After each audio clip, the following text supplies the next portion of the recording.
had to send the girls out. I have two boxers. Had to ask my wife to help me because Bailey would try to make her way up these steps, try to get in this room with me. And you'd be sniffing, or she'd be sniffing around the door rather, trying to get in here with me and crying. So, apologize for the minute or so tardiness. But anyway, I don't think this is going to go too long, but I was going to do a thread on Twitter. I was like, yeah, I just like talking. And I sat pretty much in one place all day today, working with my son, trying to coach him along, encourage him, and try to help him get beyond the concerns that he has. But if you're new to following me, if you're new to what it is I do and how I teach and what I'm presently working with, I have a son that just graduated homeschool. He's 18, freshly minted as a young man. And he is trying very hard to overcome the things I was trying to prevent him from forming. And it's many of the things I tell you all in the very boring parts of the videos or the majority of the Twitter spaces. It's like mindset and psychology and the things that you don't realize are going to be impactful, the things that are going to be detrimental. There's going to be the things that make it or break it for you. And many times we like to think that the markets will yield its bounty to us simply because we have a specific indicator or approach to looking at the markets, or we follow somebody that's really hot at the moment. And then when you step out there and you're in that arena and you don't have any real protection except for risk management and your self-control. My son tried very hard to do what he thought was very equivalent to a video game. Try to get in there, try to do, if my count is correct, based on what he was using, he tried 7 times to pass a top step combine. And he wasn't trying to adhere to any of the things I outlined for him, which is very frustrating. But I guess you're gonna do these things, especially as young men. You're gonna rush into it, and he wants to be able to show me that I can do it, Dad. Watch, I'll do it my way, and his way didn't work. So we sat down over the weekend, and I told him, I said, "Listen, are you ready to really sit down and do this the right way? It's going to be boring, and you want it to be boring." His number one concern is he's afraid now to push the button to get in. And I said, well, you're in good company, because that's exactly how it was for me. I was very, very scared to get into it in the beginning. In 1992, I had no idea what the hell I was doing, but I was really inspired to learn. But the approaches to learning how to trade and how to time an entry, if you really look at all the books and manuscripts and things that were taught back then, they really just glossed over it. It was very vague. I mean, they might show you things in a book, like this is what it looks like, but that's the benefit of hindsight. And it's very difficult to try to communicate that in a static picture. And that's why it's important for you as a student to tape read and watch price and get a feel for what it's doing. When you feel this unction in you that it's going to move higher or it's going to move lower, and then you watch it sit still for another 20 minutes before it does the opposite what you expected. That's a learning experience. It's easy to think that you've learned something from me or someone else, or use some kind of a automated, I don't know what you would call it, something that would be not discretionary. And it still doesn't take away that hard right edge, that void, that abyss that we look into on the right side of the chart that hasn't printed yet. See, what divides the success stories from the failures is the comfort of embracing that uncertainty. And in the beginning, I was trying very hard to know everything and always know when I would avoid taking a loss.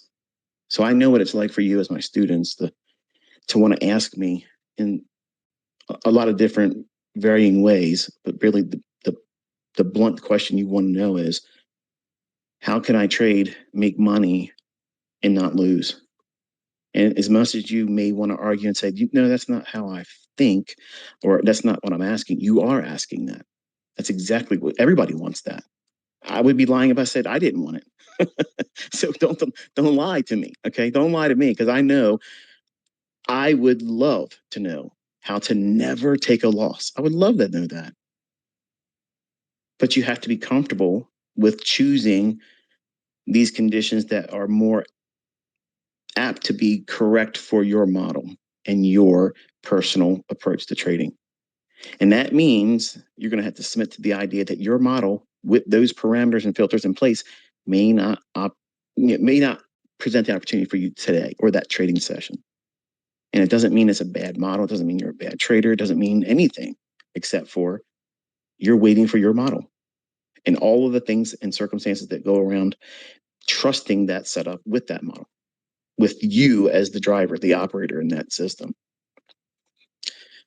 So naturally, as a young man, you know, he I thought he was paying for these Top Step funded account challenges on his own, but he wasn't. It was actually his older brother Caleb that was allowing him to purchase them, but he was the one that was doing it. So I told him, I said, you're going to have to do in the future anything that you do it on your own.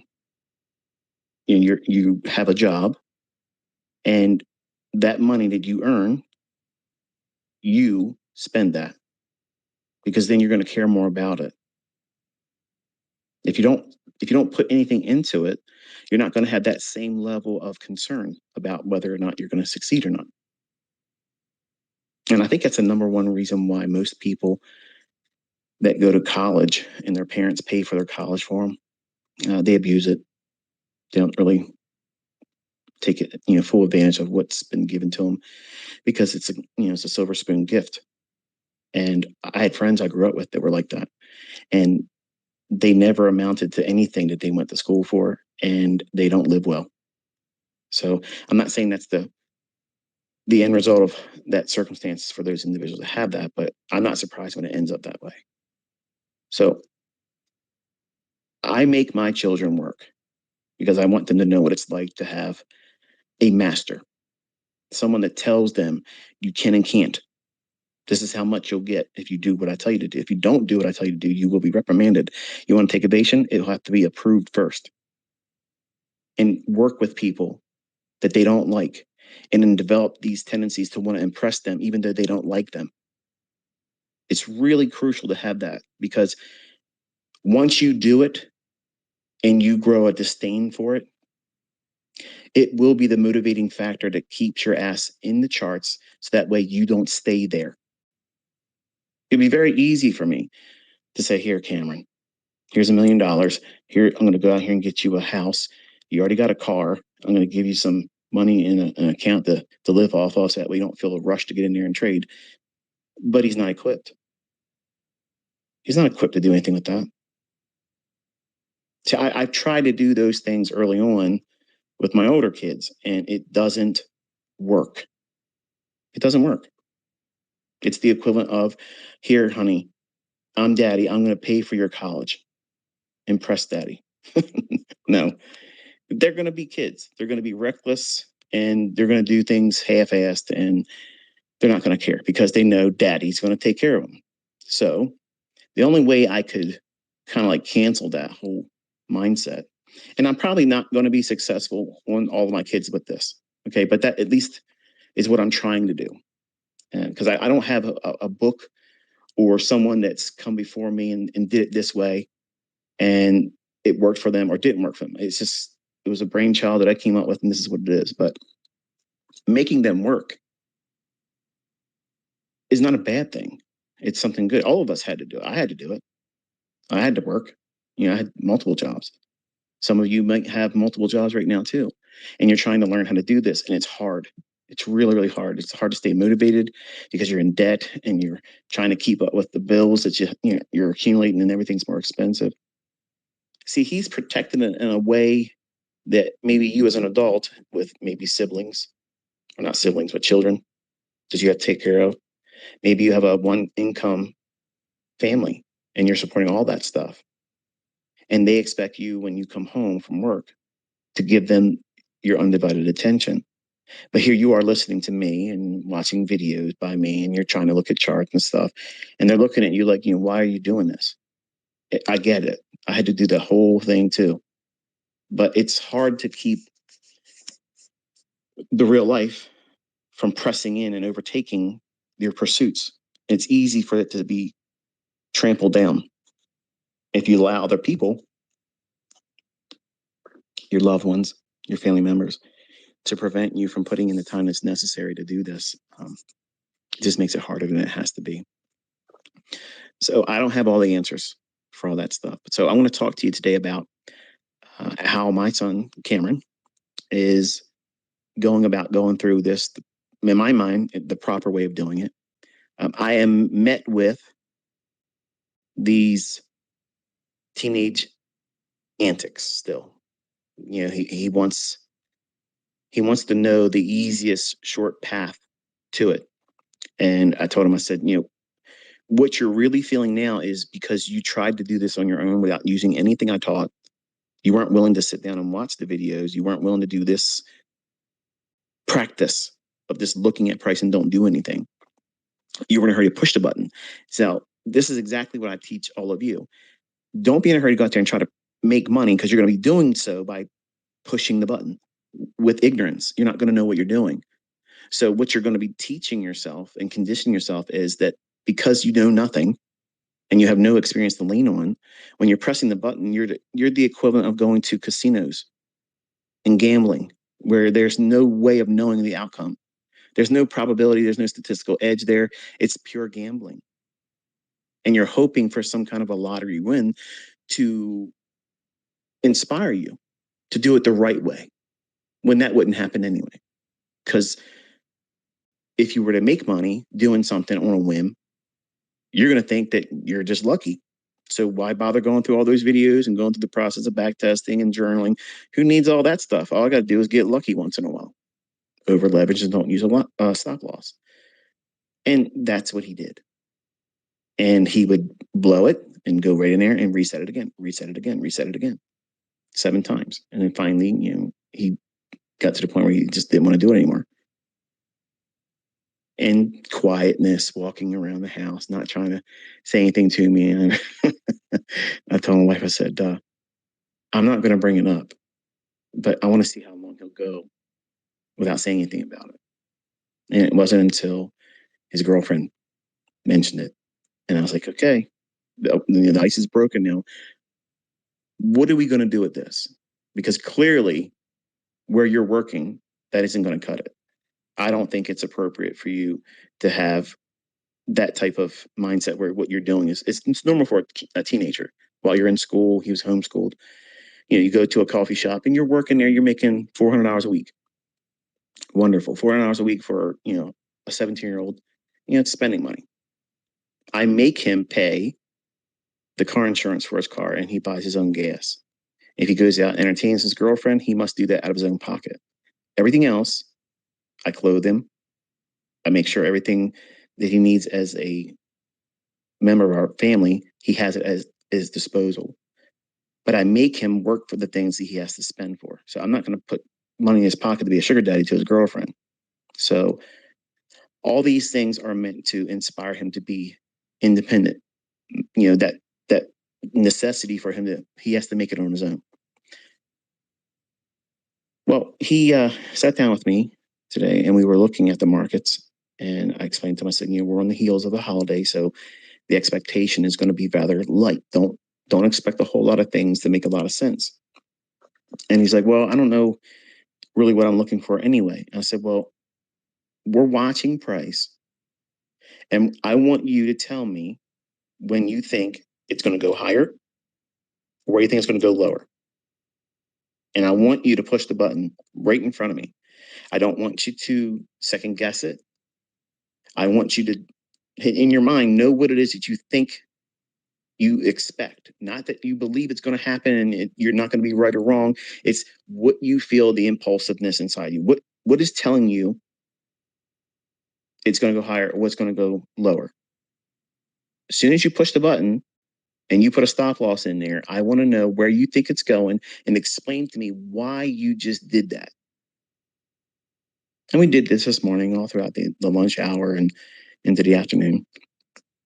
And a couple of the things that he did, obviously were way off. There was no reason for him to have done it.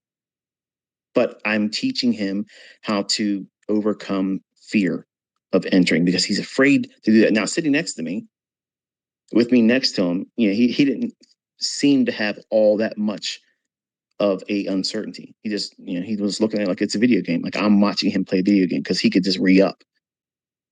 In his mind, that's the mentality he had. I got dad next to me. If anything happens, I can do whatever I got to do to fix it. And I did it twice today. But his first trade, he got out and he went in, he went long, and he got $244 in the equivalence of the movement. And I said to him, I said, now think about this, son. If you make $400 a week average after taxes working your job, that's not a lot of money, but you just did $244 in one trade in less than 5 minutes. But you have to work all week and then wait till the following pay period to get that same $400 net pay. Which one makes sense? He goes, well, if I could do this just once a day, I said, that's the right mindset. Now, did you get 5 points in that move? No. Did you go into that move with, I have to get a big, gigantic run for the whole day? No. You went in and you were looking for movement. You're expecting volatility. So the way you overcome the fear of getting into the marketplace is you have to, number one, desensitize yourself. That's the only thing I had to do for myself was I had to go in and press the button. I simply had to do it. And I did it with live money, which is the worst thing in the world to do because I didn't know if I was going to be right or wrong. And I was gambling with money I couldn't afford it. Like I was borrowing it against a credit card. Yeah, how about that? So I was a cowboy when I first started, an undercapitalized goober that had no idea what I was doing and trading with cash advances on credit cards. So that's the epitome of a noob. So trust me, I've been there. I know what some of the silly stuff you guys have done, taking chances and trying to do what you got to do to make it work. But then when you look back, you really didn't do all the best in terms of trying to make it work. You were simply gambling. So I told him today, I said, I don't want you to walk away from the charts. I want you to be here until fatigue sets in. I want you to feel that. I want you to be uncomfortable. And I still want you to tell me why you're pushing the button. Why do you think it's going up? Why do you think it's going to go down? He had the classic scenario where he tried to buy it several different times today, and there was no fair value gap there. There was no reason for it to go up there, and he still would just push the button. And then we got into the lunch hour, and I could tell he was just mentally fatigued by it. He's like, I don't know what to expect, so I'm just going to push the button and see what happens. I said, that's what I've been waiting for. That moment right there, that's what blew every single combine that you tried to do. That moment, I want you to know what that feels like, because what you're trying to do right before you do that execution, that's your root problem. That's the thing that's going to keep popping up in your head, that's going to cause you to do that same impulsive tendency to push a button to find out. I want to do it right. And then you say, good job. Okay. That's normal. Every kid wants to have that moment with their dad. But really, what are you trying to do? Because I want to be right, because I did a terrible job of trying to do it before. And now you're watching me, like you're sitting right next to me, where I didn't do that the last time, Dad. I was doing it in my privacy, in my own bedroom. I'm pushing the button and nobody's there watching it. So it didn't feel embarrassing. I was mad. Okay, that's normal. That's absolutely normal. But you have to understand that these things that you're feeling are going to be very influential in terms of what you do going forward. Because let's say we get you to the point where you can trade and Dad doesn't need to be next to you. What are you going to do to unravel yourself? It's going to be these things. So you have to view them as, well, snares. They're traps. Okay. And there's no shame in identifying what they are and what they're triggering, bases or foundations are rooted on.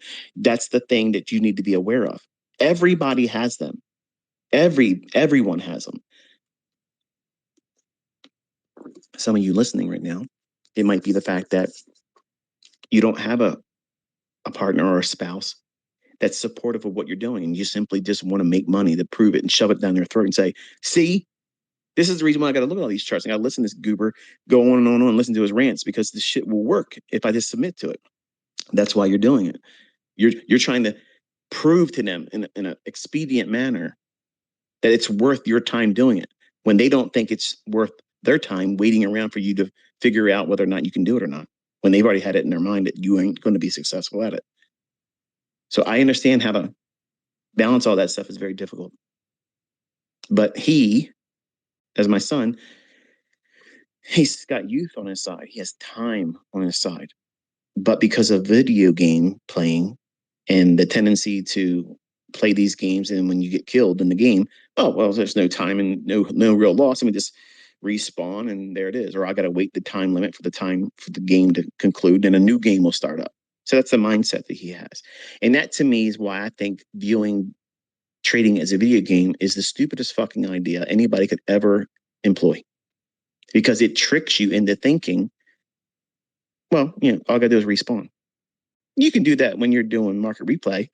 You can do that when you're demo trading.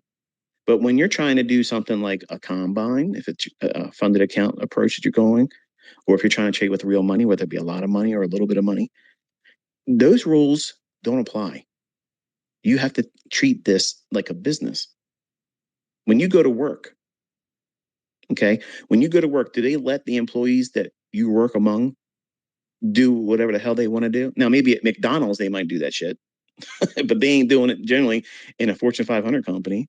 And there's some structure there. There's some limits and boundaries as how far you can misbehave or waste time or be inefficient.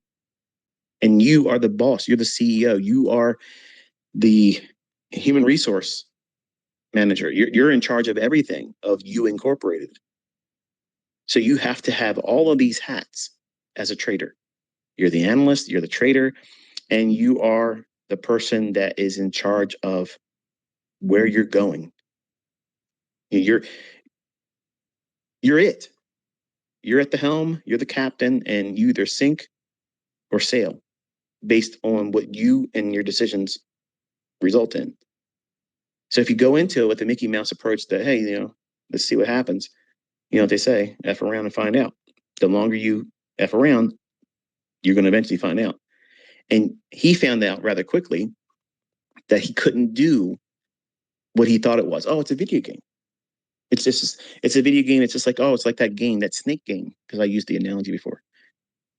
Slither IO, I think that's what it is, or something like that, or Snake IO, where this little snake you start out with, you go around and you get these little dots. Some of the dots are bigger, some of them are smaller. And as you eat these things on the game, your body as a snake grows larger, and you're not allowed to touch another snake, or yeah, you can't touch their body, but you can make them run into yours, and then they disintegrate and you can eat them, or you can't run into a wall or you die. So there's two simple rules there. The larger you get, the harder it gets. That's the same thing with trading. The things that you can do with a very small account, you can be very nimble with a very small account, less than 50,000, less than $100,000. You can do a whole lot of stuff with an account like that. When you start trading with $50 million and higher, you just can't do those types of things. You have to be a lot more reserved in what you're trying to do, and you got to be more aware of what you're trying to protect. In the beginning, it's a little bit of money. It's, oh, well, 2% ain't that much. It's not that much. So I sat down with him today. I said, listen, one of the best things you can do is appreciate the fact that your first trade, whether you were right or wrong about the reason why you get it, I don't care about that. The fact that you saw and you identified that $244 is more than half of your net bring home pay per week at your job. So I want you to think about that when you go to work and you're looking around at the people that irritate you, the people that aren't doing as much as you are. You choose to be there because you haven't done the work. And I reminded him all the times when he was younger. I said, those videos are there. You watch them. And when you have questions, I will sit down with you. Nope. Video games was the only thing he was interested in sports. So I waited around. When he became of age where he can work, I made him get a job. He's had a job since he was legally allowed to do so. And now, because he has a girlfriend, because she's going away to college, she won't be here after August. So he'll have to wait for her to come home.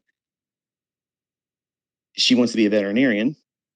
And here he is working the typical teenager job. And he feels even more pressure on what he did not do correctly.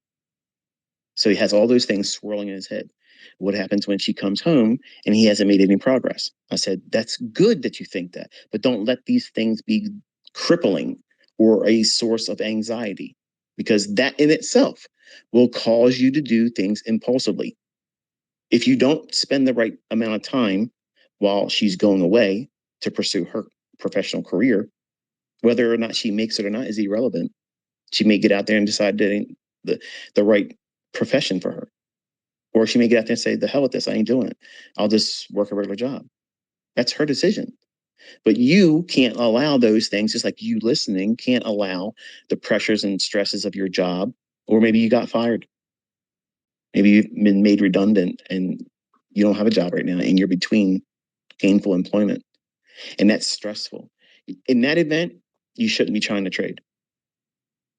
Just practice, because you're not going to do the right things in that state of mind, because you're going to try to do anything you can to make yourself feel better about the situation you're in and just feel like, oh, why am I worried about all this? I can make $1,000 in one day trading, over leveraging without a stop loss, and just get lucky gambling. You won't say it that way, but that will be the reality of it if you're right, if you're correct about trading in those conditions.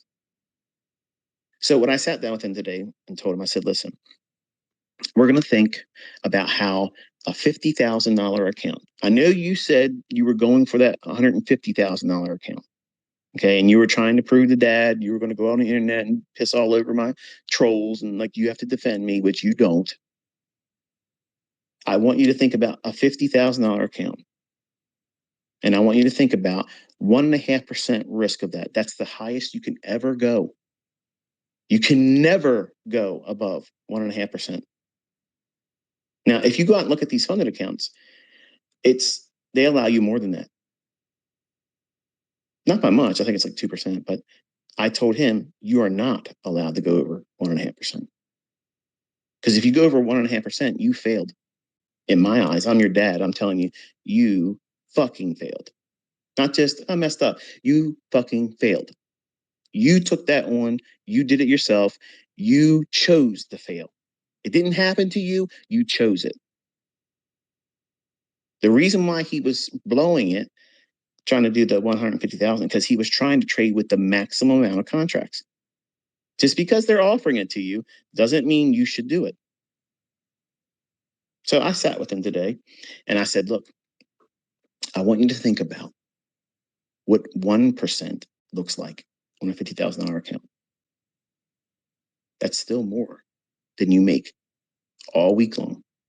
What happens if you sit down and you make that in one day?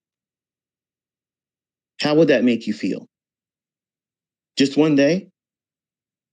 Yeah, one day. That's what I said. One day. What does that make you feel like? He's, oh, I would want more than that. I said, why? You're not making that right now.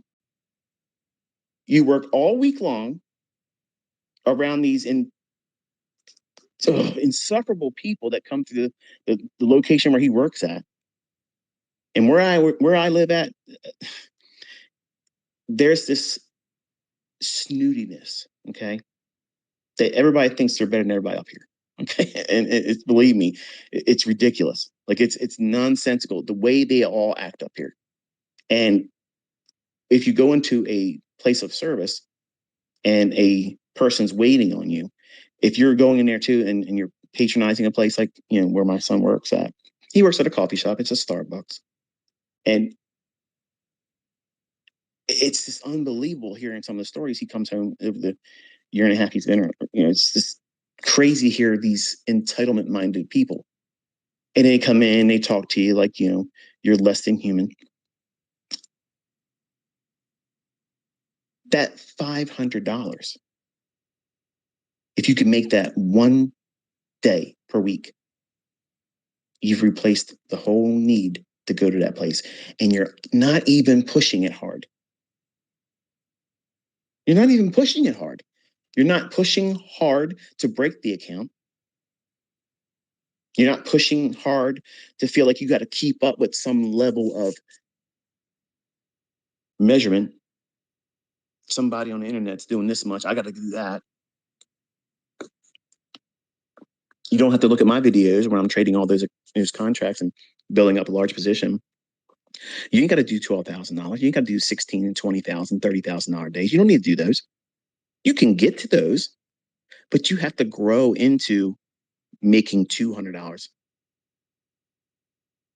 and saying, okay, $200. That's your whole week in half right there with one transaction. That's how I got hooked on this. In the 90s, I got hooked on that because my pay was less than $300 a week. Bring home. And I was thinking to myself, man, if I could just do one bond trade per week and just get half of a point, if I could just get lucky enough to find 16 ticks, 16 ticks on one contract in the bond market, that's $500. That's better than going to work. And once I do it, I don't have to do it again because I'm scared to trade, right? Well, that was my whole approach going in, easing into it. And I sat down with him, I explained this whole thing to him today. I said, I was afraid to get into it when I was in the 90s. I mean, it was exciting, but still scary. Like, I don't ride roller coasters. I think they're thrilling to watch other people go nuts and throw their guts up and scream and, probably blow out an intestine and guttural, screams as they go down the deepest part of the decline. But I would never get on those things. I don't like them. I have to be in control. I have to be in control of me, the environment that I'm in. And that is not something I would do. And I don't want to treat my trading like that. So I have to be very methodical about what it is I'm looking for. And the way I teach you as my students, I teach that same approach. We're not gambling. We're not inviting happenstance. Okay. So I told him, I said, you're going to trade until you get fatigued. And then as soon as you are like, you just don't know why you're doing it, you just push the button to find out, okay, what happens. That moment, that's what I was waiting for. And I explained to him, I said, where everybody blows it. Everybody blows it. At that moment, it's because you have either hurt your account, someone has hurt your feelings or made you angry, or you're sick, or something cost you money that was unexpected. You are using that moment to replace some kind of negative thing that you're going through. Or maybe not even experiencing it yet, but you're afraid of it. You're afraid if something happens, it's looming in the offing. You know, what happens if my girlfriend? What happens if my wife? What happens if my husband leaves me? Well, I won't feel so bad if I can make $1,000 today. When really you'll still hurt because you have emotional commitment to that. Whatever that thing might be. It might not even be a relationship. It might be some kind of a I don't even know. It could be a number of things. But a what if thinking scenario of something negative, something harmful that may happen to you could be a very triggering thing for you to get into a trade that has no real sound reason to be in it. And you're looking at it with the expectation, if it pays out, this is a better use of my time than sitting around worrying about something that may or may not even happen. And I have done that. And I have blown accounts in a 20-year-old mindset.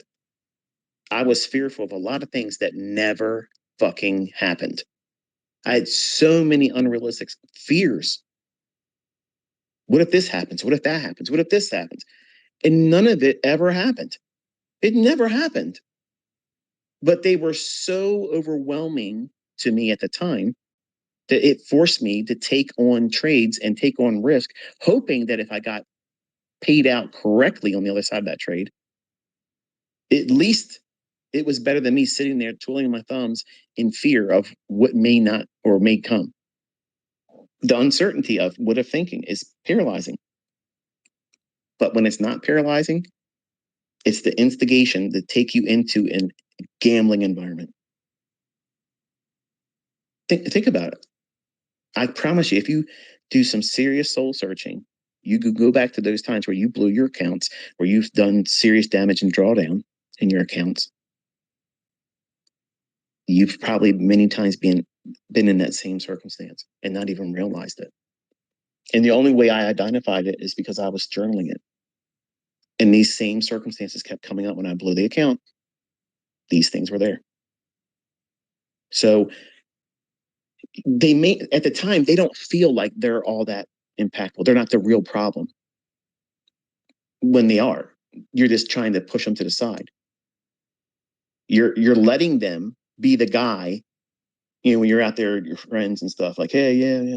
And someone looks at you funny.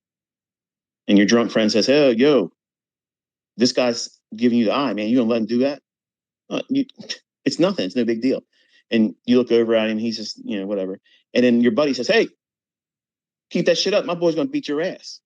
Well, what did this happen? You weren't trying to do nothing. You're just out there having a good time, but your drunk buddy, Carl, fucking opened his mouth up. Now you're in a fight. You got to defend yourself when there was really nothing there. There was no real static there. That's what these types of thoughts will do for you. They'll put you in circumstances that you really aren't comfortable in. But because idle hands, you push the button. Because sitting still and not doing something when you're not disciplined, when you don't have self-control, which is something that you have to wrestle and form and forge over time. Nobody walks out in this industry and has self-confidence, self-control, and responsibility in the beginning. Those characteristics and those traits are developed over time. Losing money, making money, losing money, making money, learning what you're doing wrong, trimming all that stuff that is problematic. This is not a hard business to be profitable in, but it's a hard business to be organized and disciplined in. Because there's so many things that could take you right out of consistently profitable and wreck you right away. Because it's you as a person, you're a human being. You have emotions, you have psychological weights placed on you because of relationships inside this industry and outside this industry. And the more people you allow in your circle of influence, be it social media, your family members, your coworkers, the more you allow that in, the more likely you're going to be placed in pressured circumstances to perform when there's no need to. There's no need to. But when you step out there in social media and you have other people telling you what you should and shouldn't do, and you give these people that have no real control over your life, if you do it wrong, they're not going to pay you to make your ends meet because they wanted you to do something like it's a UFC fight or it's a sporting event. Perform for me. Fuck you. Go watch somebody else do that shit. You don't need to do those things for those people. You're running a business. Does a CEO of Netflix go out and go on social media? Hey, what should I do today? They're not doing that. Believe me, trust me. Look at what they've done. They don't do that. Okay, they make their own policies, and right or wrong, they're going with it. But they're not letting even their customer base tell them how they should do things when they should. You as a trader, you incorporated, you have to be in control of everything at all times. And you can't let these opportunities that will cause you to do reckless things, to invite you to do the most ill-advised things while risking money. That's like you would never jump out of a perfectly working airplane, but hey, the girl that you love says she wants to do it and she wants to have a moment in life with you. Now you're contemplating it. You're scared shitless, but you're still contemplating it now. Man, if I don't do it, what is she going to think of me? When it should have been, honey, that is extremely brave of you. And I hope you respect the fact that I don't have wings and I don't want to be up there challenging the outcome of me opening that parachute and then opening and carrying me down safely to the ground. I will watch in the safety of how you do that. And I will applaud you when you land safely. Okay. But I'm not doing that. And you shouldn't fear their response. They shouldn't push you into that. But what's really going to happen? You're going to be worrying about whether or not you do this or don't do this and how they're going to think, especially if you're dating them brand new in the relationship. You'll do anything. You'll fight a guy you know damn well you probably get your ass beat by him, but you can't look like a weakling in front of her. Get some beer muscles, some liquid muscles. Go get to the bar. And get, I'm gonna have to deal with this guy later on the night before the bar closes. So let me get some liquid courage in me, and that way, if I do get my ass beat, at least I'm numbed up. You can't have that mindset in trading. You can't do that. Now, my son didn't go to those extremes, but I'm just talking because I want to have something more interactive than just simply saying my son, who has a video game fetish, that he thought that he was going to be able to segue right on into this and treat it the same way.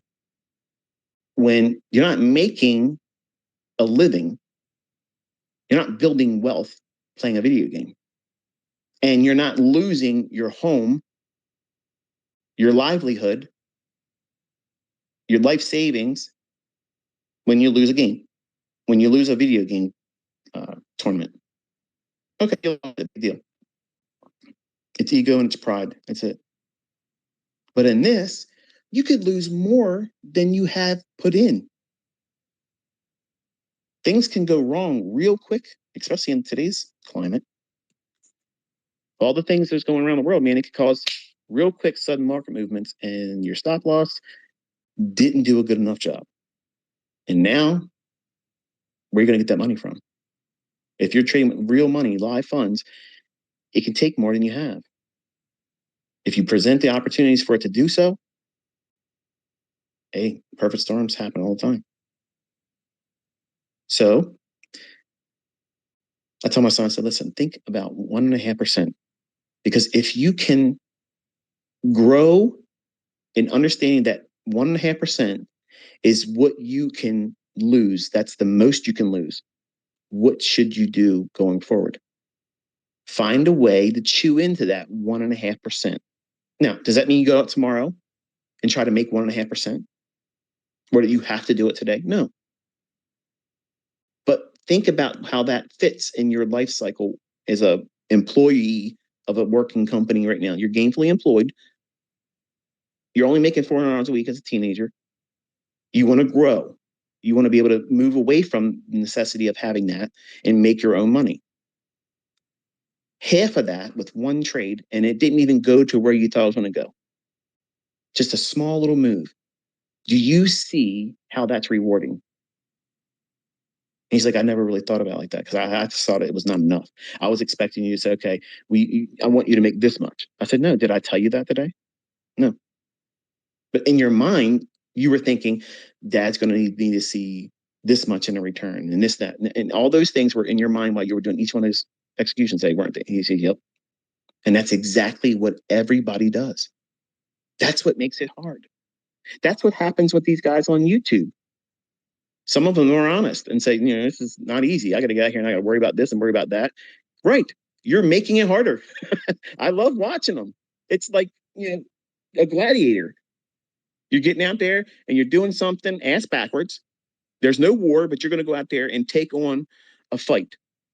You want to be able to show the world that you can be a gladiator with everybody else having the benefit of being a heckler, talk shit to you, and that's in your head. And anybody that says it's not in their head is full of shit. So that to me, you're inviting more difficulty. I promise you, every one of these YouTubers out there that are live streaming that can be profitable, they would be so much better if they weren't live streaming. And I'm not saying they shouldn't do what they're doing. I'm saying that there's a way that we as individuals, as humans, we compound the difficulty. I know I did. When I was a younger man, I tried to do a whole lot more than was necessary. But my son was successful today in identifying that $244 when he makes $400 after taxes for a whole week of income, working in a place that he doesn't want to be at, around people that are conceited, self-centered, entitlement-minded. They look at him. They don't know that he's my son. They don't know how we live and what we have in our bank accounts and how we can live and do whatever the fuck we want to do. They don't know that about him. They see him as just some teenager, the equivalent of somebody that would be in a McDonald's, and give me my shit. So he's felt that now. He's felt it. He knows what it feels like, and he doesn't like it. And that's exactly what I wanted him to feel. Because now he doesn't have a college mindset, not that he ever had. He doesn't have a working man's career mindset. There's nothing wrong with that. But I didn't want my children having that. Because when you have that, you are owned. You are absolutely owned. You are not independent. You have to be given permission, and you're scheduled. Show up here, perform this job, better do it to my expectations, or I'm getting rid of you. That's not what I want for my kids, and that's not what you should want for yourself or your children. But the only way for them to appreciate the necessity that needs to be really enforced with work ethic and studying is let them taste that shit. They have to taste it. Saying you don't want to have a job for for the rest of your life. You don't want that. You don't want to do that. Trust me. You don't want that, son. It's just going in one ear out the other because they have no real experience doing it. But when they see it and they live it and they can't be with their girlfriends, they can't go on a road trip with dad and mom. They can't do those things because they have a schedule to maintain. Truth be told, God's honest truth, there's been many times where I just wanted to tell this boy, go in there and tell them you're done. I'm not working today. I'll be back for my check whenever it's supposed to be. But if I did that, I'm not helping him. I'm not helping him prepare himself to be able to deal with stress, conflict resolution, work past something, and also defer what he wants to have and what he can have and much more than what he's aware of now, to defer that because he has to learn a skill set. That impatience factor as a teenager is still very, very heavy in him. And because we've homeschooled him, he has a different sense of freedom, where his girlfriend and many of his friends were stuck in that go to school at this time.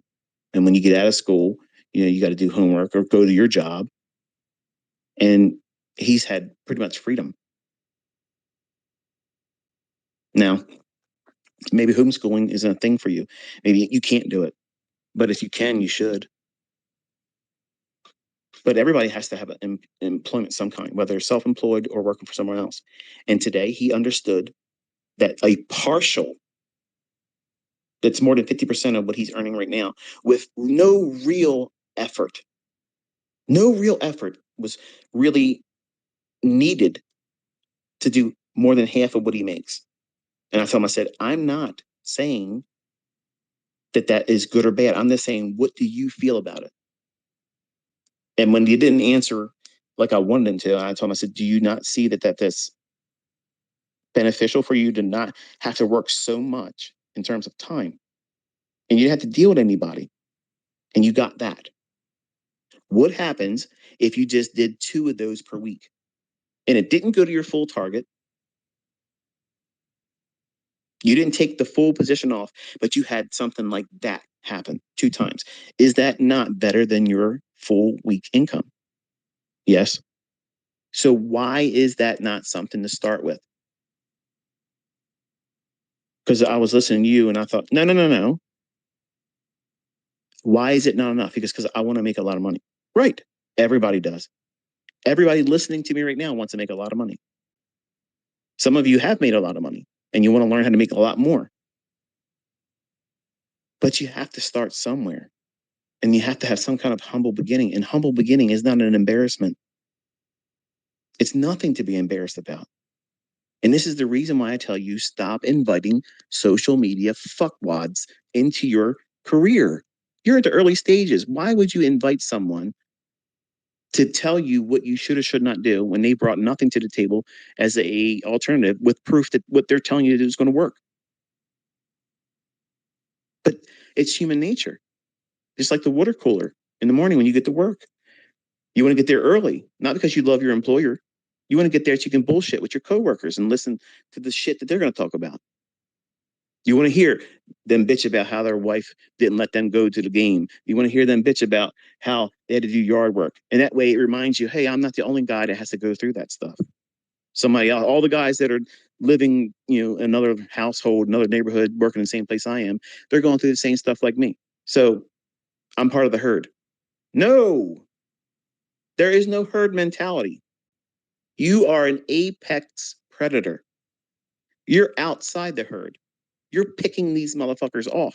You don't want to be a part of the herd. You have to think differently. You have to behave differently. Everything in a herd gets consumed. They're food. Now, if you want to walk around like a sheep, like cattle, and waiting for your time to get picked off, and you're welcome to do that. And I told my son, I said, what are you? What are you? Are you a sheep or are you a wolf? Which is it going to be? Because you can exist for a long time in this life as a sheep, going to work, letting someone tell you it's time to go over here, it's time to go over there. And you'll look at them as, oh, they're a good shepherd to me. They provide a good life. They give me a good job. I got a good job. Fuck your good job. I don't want your job. There is no job out there that I want. And none of them is good enough for my son. None of them are good enough for any of my sons. I don't want them working for anyone. I want them to be able to write the check that they want every week based on their own efforts, their own steam, and managing the risks and knowing that they may not get the win that they wanted. It may not pan out. They may have a loss, but it ain't going to cause them to go on tilt and just completely wreck themselves. But you don't know what it's like to think about those things in the beginning. The only thing you're thinking is all the upside. And the ones that are conscious about the risk, that keeps them from wanting to do anything because they're afraid. And that's where he's at right now because he put money in out of his own pocket to do these resets. And he felt like that was recklessness, and it was. And he doesn't want to do that whole thing all over again and be reminded of it didn't work for him. It didn't work for him. So I said, there's a way to do this. And it's going to be a lot harder now for you because you have this mental scar tissue. which is exactly why I was trying to teach you the way I was teaching you, so that way you wouldn't have these things. Just like when you are listening to me now in these Twitter spaces, just when you're watching those videos on YouTube, and I'm talking about the things that are outside the chart that you're going to have to deal with, whether you like it or not. They're conversations that you need to have, preferably before you get to that situation that I'm talking about. Because many times you're not going to have the skill sets or the coping mechanisms to get you through it unscathed. You're going to hurt yourself. And then you're going to go back and listen to a video. Oh, I wish I would have watched that video. I wish I would have heard that. You heard it. You're just in denial. You didn't listen to it because you thought you were going to be the exception to the rule, and you're not. All of us are human. All of us have frailties and issues with us. Mine, a lot more than some of you. But all of this can be managed. But you got to start with a very, very small, low hanging fruit objective and be content with a little bit in the beginning. Because here's the thing: what happens if you could only just make $250 per trade? Think about it. What happens if that's the best you could arrive at? Every trade that you take, the best you could get is $250. Is that a failure? Now, some of you, especially the young men, be like, "Oh, pfft, come on, man, I ain't doing trading if it's just that much." That's exactly how I thought about it too. In 1992, that Christmas, I'm sitting there thinking, man, I gotta at least, make $500 per trade, and I would not accept anything less. If it was a 400-hour win or I got stopped out and it was $375, I looked at that as a loss. In my mind, I treated that as a losing trade. And I was programming myself to expect and demand my full pull. And anything less was a failure. Now, who was I to do that? A dumb shit. Somebody that had no idea what he was doing. And I was brainwashing myself into thinking that profitability at any measure was counterproductive, wasteful, insignificant. And that's what you're doing probably with a lot of things in trading. It wasn't until I started understanding high frequency trading algorithms that their whole function was to go in and take very small bites of the market frequently all day long. Now, when the developers of an algorithm sit down and they contemplate how they want to go in and engage market, they're not in there saying the trade has to be $500. They're not doing that. They are looking for small little snippets in price delivery that they know absolutely they can get dozens, not one time a day, dozens per time. I'm sorry, dozens per day. Think about that. Now, think about what you're trying to do. Think about what you go into my content trying to squeeze out and say, this is what I have to do. That's not my problem. That's your problem.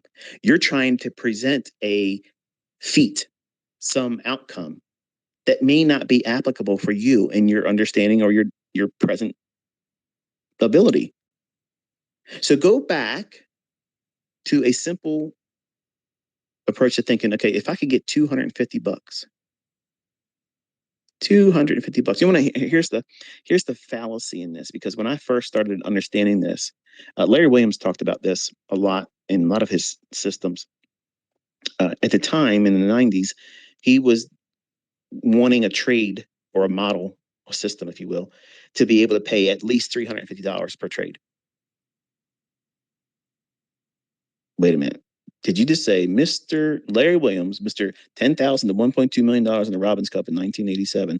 That guy said he wants to make at least $350 per trade, or he's not really interested. That means he's not even getting a full handle in the S&P back then, because it was $500 per handle. But because I was listening to that stuff and it was a lot of number crunching and it was very simplistic rules that made no sense to me, and many of them I still don't have any affinity for. But he had an approach that he wanted to take on, and it had to have this much in terms of back testing, saying it results and yields this much in terms of profit per trade. If you can find a setup that yields $250, that $250 can be scaled to whatever the fuck you want it to be. What's $250? That's 5 handles. What happens if you get 5 handles over the course of a week and that's all you got? Is that a bad week? Now, some of you jokers out there, this guy's talking about making $250 a week. Right. But you're the same person that's blowing your shitty ass account live on live stream.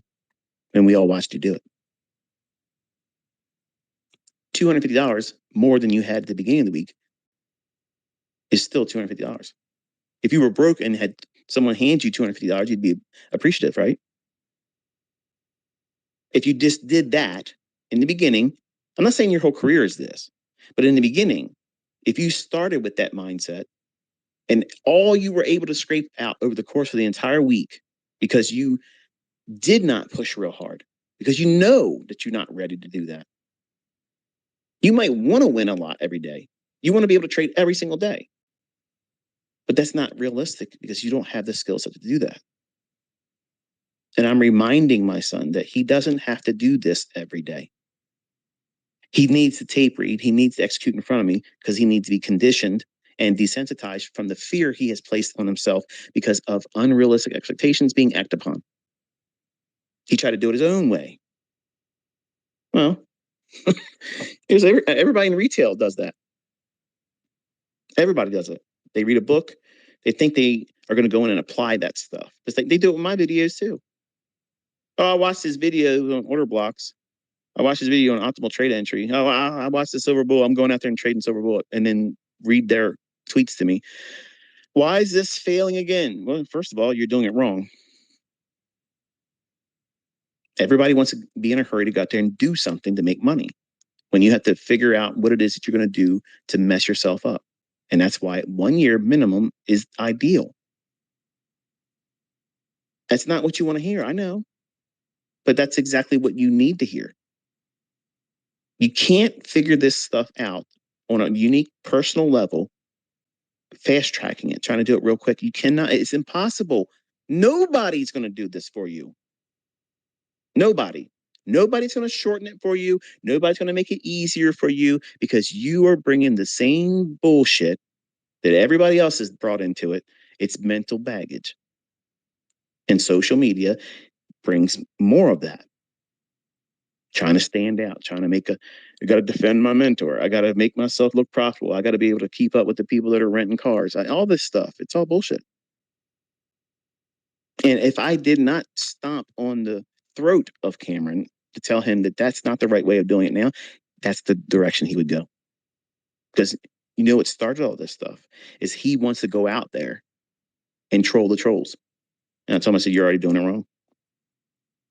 You can do that, but that can't be the reason why you're doing it. That can't be the reason why.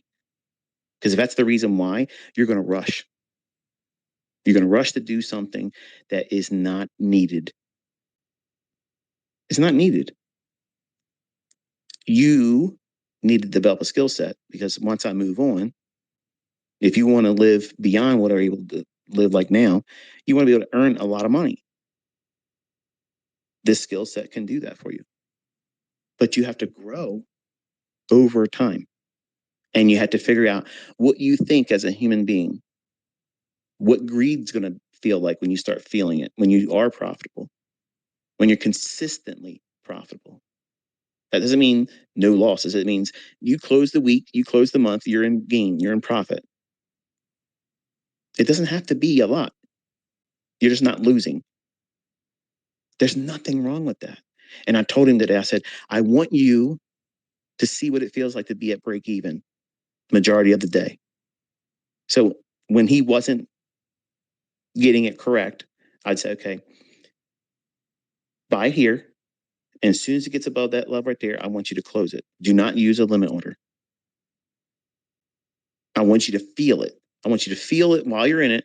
And as soon as I tell you go, you buy it. And when it gets to that level, you sell it. Sometimes he would sell it before it got to the level. I said, why'd you do that? Because I was afraid. Why did you not listen to me? You're not listening. 30 years of experience against yours. If you're not going to listen, you're not going to learn. And other times, he'd hold past the level and it would pull back on him a little bit. I said, okay, see what you did there? You had the right amount of gain, but you held on too long. Why'd you do that? Because I thought I was going to keep going. I didn't tell you to do that. And he would get frustrated and start getting antsy. I said, why? What are you feeling right now? I'm done. I'm done, Dad. I'm done. I said, no, you're not. This is exactly where you need to be at. This is where you will do what you did by failing at this multiple combines. That frustration, that feeling of, I need to do something to replace this feeling. That's where it all comes from. Everybody that ever blows an account is in that state of mind. And if they don't start there when they're in the trade that they know damn well has gone tits up and ain't going to pay out, they know they should get out and they don't.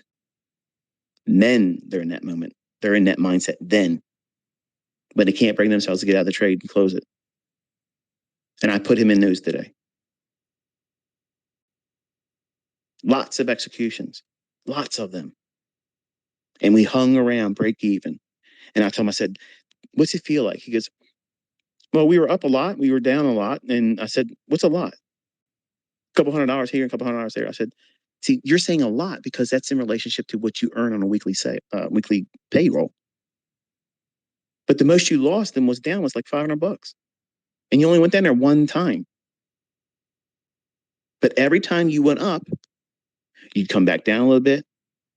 And every time you go back up, you make a new equity high and you come right back down in the middle, hang around, break even, go back down, break even, go up a little bit more. And then I said, now think about what you're doing. All these transactions, do you want your trading to be this many trades? Because there's a lot of people out on social media that will show you at the end of the day, this is what I made. Look what I was able to profit today. But they don't show you the 50 transactions they took. There's nothing wrong with working your ass off to get out of something. You know, if you're really gung ho about trying to make a profit on a day, sometimes you're going to get into a market environment where you have to work a lot to get it to come out. Or if you go into draw and you do it wrong, you're human, you do it incorrectly, and you go into a losing trade, and then you try to get it back, and it's another losing trade. You have to stop or know that you can come out of it. And that's why I told them 1.5% is your maximum, because that 1.5%, you should now know you've made $544 today. Think about that now. If you can make that, that means you can risk that. You got to be able to go out there and find, like, algorithm and high frequency trading developers. They go out there and they look for a trade. It may be $100, may not be $250. But what they're doing is they're looking for something that they specialize in, that algorithm will go in and monetize a fluctuation based on this repeating phenomenon that happens all day long. And that same little tiny little piece, one little bite of price action throughout the day, done hundreds of times, thousands of transactions a day. They're pulling out money that you can't even fathom because they're taking something with a cookie cutter approach, something that they can repeat over and over and over again. Every single one of the PD arrays that I've taught you are just like that. That's what high frequency trading algorithms that people have learned from me, they have used these things now. They can go out and find them on any time frame. That's why I went down into the sub 1 minute charts to tell you that this stuff is in there all day long. All day long. Oh, it's just a shitty market. It's not moving around. It's in chop. We're in some real chop. The chop's real, man. The chop's real. No, slicing and dicing on a sub 1 minute chart. There's still breakers and all that chop. There's still institutional order flows in all that chop on a sub 1 minute chart. You have to know where it's going to go. Even in a small little choppy range, if you want to call it that, you can anticipate what pool of liquidity it's going to go in that 1 hour. I can trade in an individual 60-minute range and beat everybody's asses on social media. And I said that, yes. That's not arrogance. That's just the facts. Because I understand what price is going to do. I understand how I can mess it up. And I can wait for those perfect instances where everything makes perfect sense to engage right then and there. And I know the times that hurt me. I know when it could look like there's an opportunity and it's really not there. Experience is going to dictate that. And I taught him today that there's going to be a lot of lessons that you're going to learn that are not going to be in my video. They're not going to be in our discussions. It's going to be what you have discovered about yourself. And you're going to find that you're going to excel in certain instances. Something just really revs you up. You see this opportunity. It makes so much sense to you. And you're not demanding it pays more than it would any other time. It's just a profitable opportunity. And you may not have the equity to do 100 contracts at the time when you start doing it. Start with one and you build up. And when you make enough equity to be able to do two comfortably and not go over 1.5% risk, then and only then do you do it. But every single trade that you make and put on, it's never to be taken where you can't at least get that same trade paid out to you at least 2 or 3 times in the same day. And I'll say that again in layman's terms for the folks that don't really understand or appreciate what I just said. 1.5% of your equity. If you can't find a trade 2 or 3 times intraday with that yield on individual basis 2 or 3 times, you have no business taking that risk on. Think about it. Because what you're doing is you're demanding that you find a needle in a haystack. In your limited understanding of the marketplace and your limited experience doing it in the most difficult market conditions I have ever been in, you, you, you're going to be the person that can just go out there and walk out there and do that. I'm sorry, but you won't. You won't be. So don't put yourself through it and discourage yourself through failure. Make allowances for yourself to spend a little bit more time learning how to do it. Do it the right way. So that way you enjoy the process. It should not be a draining effort for you to want to do this. And some of you, the way you talk in your tweets, it seems like somebody's twisting your arm, and it ain't me. If you're not having fun doing this, it's not for you, or you're grossly doing it incorrectly. Making money is the end result of you doing things, learning how to do it, and having fun having done it, but not being on an emotional high that you have to have a win all the time, or that you're chasing it like a high. And the only way you feel that or understand and appreciate it is when you lose real money. The people that lose real money know exactly what I just said, and it resonates with them. But if you've only been in demo, you don't even you haven't even came to the dance yet. You're a spectator, not a speculator. And as soon as you put risk on the line, it all changes. So you have to have some measure of experience that you didn't just get last week watching a 5-minute trainer, the cliff notes of something that took 30 years to be placed in your hands now. There's a lot of things that you're going to learn about yourself, and you're going to laugh when you look back at how you thought you were ready to trade when you were not. You were not. I know I wasn't. There's no shame in admitting it. There's no shame in it. But right now, you would never do that because it sounds like you're not smart enough. That would be like admitting weakness. And that's exactly what my son's struggling with right now. See, he's at the peak of his testosterone. He's he's at the height of his strength, his muscularity. He's in his mind at his present age, he's at the peak. And young men, you know what it was like when you were a teenager. You thought you could jump over buildings and nobody could kick your ass. You were the best looking person in the world. Everyone wants to be with you. Unrealistic viewpoints of yourself. And see, he did damage to himself. He did damage. And he bragged to his friends, he bragged to his girlfriend that he was going to do this and he was going to do that. And he couldn't do it. Now he has that. He's wrestling with that. And now because he didn't do it successfully, like he walked out and thought he was going to be able to do it, he's doubting. And doubt in a hurt, bruised pride in a man, that's dangerous. It'll make you do stupid shit. It'll make you do dumb stuff. So most of today, it was me just cleaning those wounds, reminding him that it's normal. Dad went through that. I did all that stuff. I did all that stuff and worse. And there was nobody here telling me this is how you fix it. So I was trying to find my way through it all and making it longer than it has to be. And it's painful.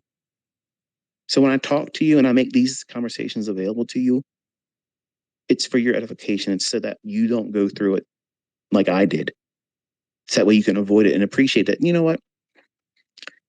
I don't want to make those mistakes. I'm glad ICT went through it.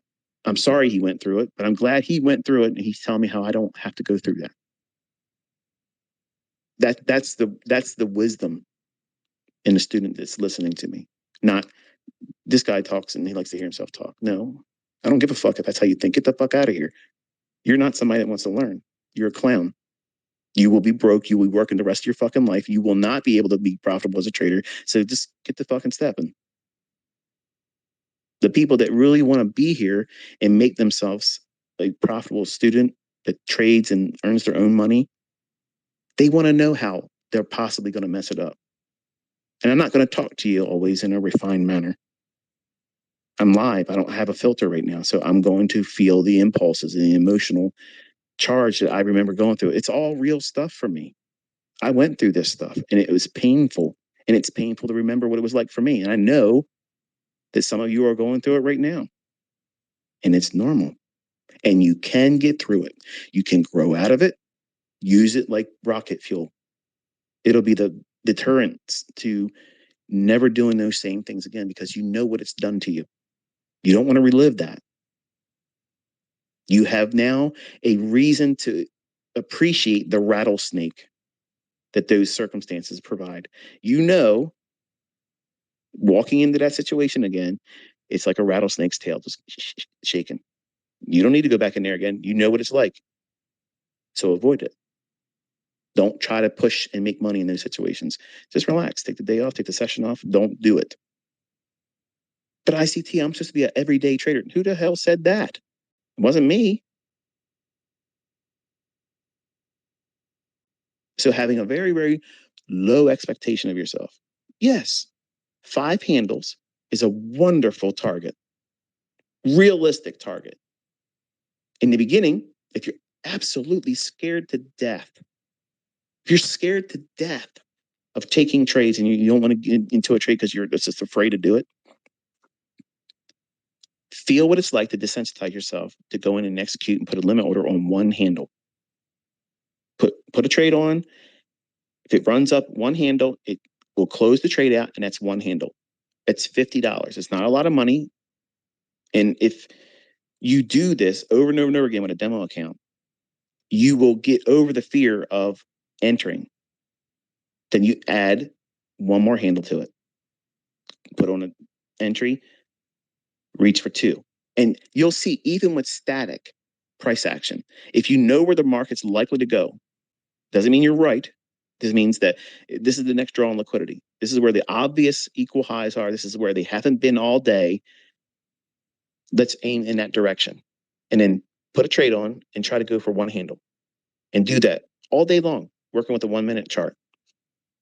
It's not about how much drawdown you have. Don't worry about that, because if you're trying to measure that, you need to get into the pushing of the button and just looking for a small transaction. That's it. Over time, by gradually working into one more handle, up to 5, you'll completely desensitize yourself to the outcome. It won't matter to you because you've done it so many times, you're bored by it. You don't care. But think about what you're doing with your demo account right now. Think about what you're doing with your combine challenges. You're gambling. You're literally gambling. The whole time you're doing it, you're scared. You're anxious. You're hoping and praying you can get that certificate that says you're funded because you can't wait to go on social media and show it. But you're never going to show anything after that. Because chances are you probably will blow it when you get to the funded level. Nobody will see your payouts, certificates or confirmations, but you did something. You showed the world that you got funded. You passed the combine. I don't want any of my students thinking that's a success story. That's not. That's just, okay, you showed up to the dance, now dance. All these certificates, they're wonderful little hurdles for you to get across in the beginning. I'm not trying to minimize that. If you've never done it, wonderful. That's where you're going to go. But you have to have some kind of vision beyond that. What are you going to do once you are funded? Because chances are you're not really responsible. You're not organized. Unless you're thinking like I'm trying to suggest to you in my teachings and lectures and here tonight. You have to have some measure of controlling yourself and thinking about things correctly. Don't just go in impulsively try to execute. My son, my own DNA, flesh and blood, there was no magic because he came from the fruit of my loins. Okay. There was no mystical, magical powers transferred to him. He did like anybody else would. Do the wrong shit. Well, here's your results. Impulsively tried to do something he wasn't ready to do. And now he has the mental baggage from it that I told him, and I tell all of you how you can avoid all that. So now he has to wrestle through all of that pride, that bruised ego, and concerned about what if he doesn't really still learn how to do it. You have no idea the impact that has on a person, especially a male. We are performance oriented, from sexuality to physical appearance to workplace, sports. We are all about measuring. It's all it is. It's measuring. And ladies don't think that way. And that's why they're better traders. So if you cause the damage in your psyche early on, you will carry that the rest of your career. You might become better at coping with it, but it never goes away. It'll always be that little limp, that little crick in your back, that little bum knee sensation you get when it rains. It'll always be there. When you do certain trades, it'll jog your memory of it. And then while you're in a trade, you'll be thinking about, man, that was a dumb trade. Is this going to be like one of those again? Are you focusing on that trade? Or are you worrying about and reliving and having a flashback moment and having a PTSD episode? As soon as you lose sight of your trade, in the beginning, not 30 years later, but in the beginning, as soon as you lose focus and you start having your attention somewhere else, close the trade. You've lost the plot. Oh, this guy just said close. You need to reward yourself for being disciplined. Discipline is not taught. You can't buy it in a course. You can't read it in a book and acquire it. You can't have a 5-minute trainer or Cliff Notes edition of anything, my stuff or anyone else's, and get discipline. It's forged through pain, struggle, and finding the outcome that is favorable that you couldn't identify or see at the time.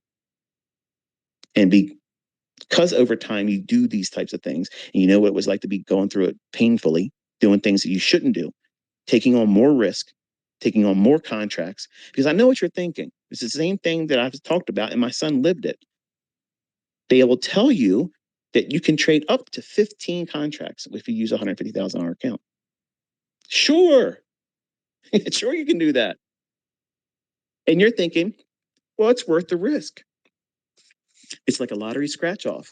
It only cost whatever it was. I don't even know what they cost to get the combine started. But what happens if it works, man? It's like a big shortcut because if I can get the funded, something magical is going to happen. I'll learn how to trade then. It sounds funny, and probably some of you are laughing at you. That's exactly what you were thinking too. As long as I got to the funded part, then I'll know what I'm going to do. I'll pick the right trades then. I'm in a hurry. I just want to get through that first stage. And these funded companies are loving that. They're making lots of money with reset fees. You can do this, but you have to change how you think. You have to lower your expectations, and that's not a bad thing. Trade with one contract. Trade with one contract. And I promise you, this is what you're going to have happen. You're going to use one contract. You're still going to trade impulsively. You're still going to get in there because you want to have something good happen. And then you're going to go into drawdown. And that one contract, you'll have 3 handles, becomes 7 handles, drawdown. Stop. You can afford to trade more because the max loss day, whatever it may be, you're not there yet. Still, stop. Can you stop? 99% of you won't. That's a problem. That is a problem. Because if you can't control yourself and say, you know what? I can stop right now and I'll come back tomorrow. Even if this does move where I thought I was going to go today, or if it moves even way beyond that, it doesn't matter because you weren't in that trade, so you can't regret it. You weren't in that trade, so you can't regret it.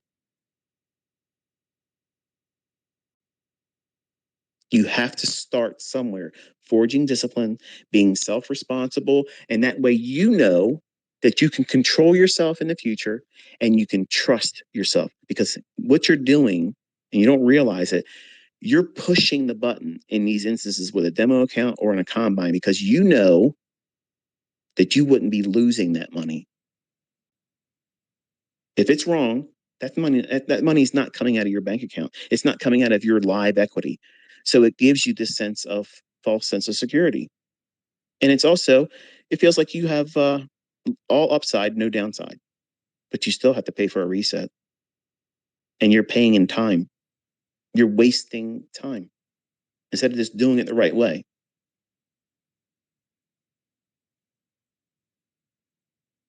Every one of these combines, every single one of them, all of you could do it in a month. All of you could do it in a month. But all of you want to do it in the minimum time. All of you want to do it in some guy's challenge on YouTube. Do it in this amount of time. How about make $5 million after taxes? Let's talk real money. Okay, stop with the Mickey Mouse shit. All these challenges, do this and do that. No. I'm teaching you how to be the best trader that you can be. And if you want to listen to other people tell you shit, you're welcome to do that. But that combine, whatever company you're using, every single one of them are Mickey Mouse level easy. They collectively understand that you are going to do what I've been talking about in this entire Twitter space tonight. You're going to be reckless. You're going to be impatient. You want to just get through that first step, that unprofitable, unfunded challenge, that contest. Who are you competing against? You. You are. You are competing with yourself. And when you blow it, who'd you lose to? You. So it doesn't make sense to figure out what the fuck you're doing wrong. And that's why I talk like this. That's why I talk about the things outside of the concept in a video. You think I'm talking about dumb shit. I saw a guy on one of the dudes that take my Twitter spaces, and it'll be in YouTube. He does it. There's a comment section of some goober. If you want to make money, or if you want to have more people watch your videos, you can cut the bullshit out and just get to the trading parts. Dude, you're listening to this. You are absolutely fucking doomed. You're never going to make any money. The fact that you don't want to listen to someone that has gone through it, figured out how to fix it, and has taught other people how to do it, and they're making fortunes because they have adjusted and did these things in their own trading. There is no shortcut. There's no way around these things. Whether you are met with it right now or in the future, every single one of you will come across this bridge in the road, and either you stop trading because these things are going to be in front of you, these problems that every trader has, or you learn how to deal with it on an individual basis. Like, you are going to wrestle with things that the next person isn't, but it's all the same things: uncertainty, performance anxiety, rushing, not being organized. And the top of the list, unrealistic expectations. My son went into it thinking, I'm ICT's son. It's going to be easy like a video game. I'm going to be able to tell my dad, this is what I did. Bada bing, bada boom, it's done. Yeah, bada bing, bada boom, you got your ass done. It's over. Now you got to fix it. But now you have it harder because you have to fix all of that negative thinking. You got to cope with that now, which makes everything exponentially harder, but not impossible, but much, much harder. And when I talk to you this way, and most of this stuff is designed for my kids, I'm telling them how to avoid all these things. And two of my boys now have tasted this shit. Cody thought he was going to whip crypto's ass, and it whipped his ass. I told him to stay away from it, didn't listen. Okay. He's not trying to trade. He's sour by it. Doesn't want to talk about it. Doesn't care. Okay, I get it. He wants to be the owner of his stepfather's business. He thinks he's going to be passed on to him. I don't think that's going to happen. But he's an adult. Let him do what he wants to do. Cameron tried to do it the video game approach. All wrong. Caleb, slow and steady. Not trying to be big, not trying to worry about getting out of his job real quick. Just real slow and steady. Real slow and steady. And he'll get there. I'm confident. I'm confident he will have all the traits that I want all of my kids and all of you as my students to have. He's not in a hurry to go in and tell his boss, I don't need to be here anymore. And because of that, he has the right mindset, and it'll carry him. He has no girlfriend, no social life. It's work, study, markets. That might not be for you. Okay. I already said I'm not for everyone. The markets are not for everyone. But there is no sugar-coated, cookie-cutter approach that you're going to be able to walk out there, start making money, have no problems, no issues mentally, no baggage, no drawdown that causes you to think recklessly. There's nobody teaching this stuff. They're all trying to entice you to buy courses, buy memberships, buy products, follow me, copy me trading. You have to deal with the realities of you're going to do it wrong. What are you going to do when you do it wrong? How are you going to cope with it? How are you going to get past it? I've been there. I've been there lots of times. And I thought I had it figured out way faster than I really needed to invest more time.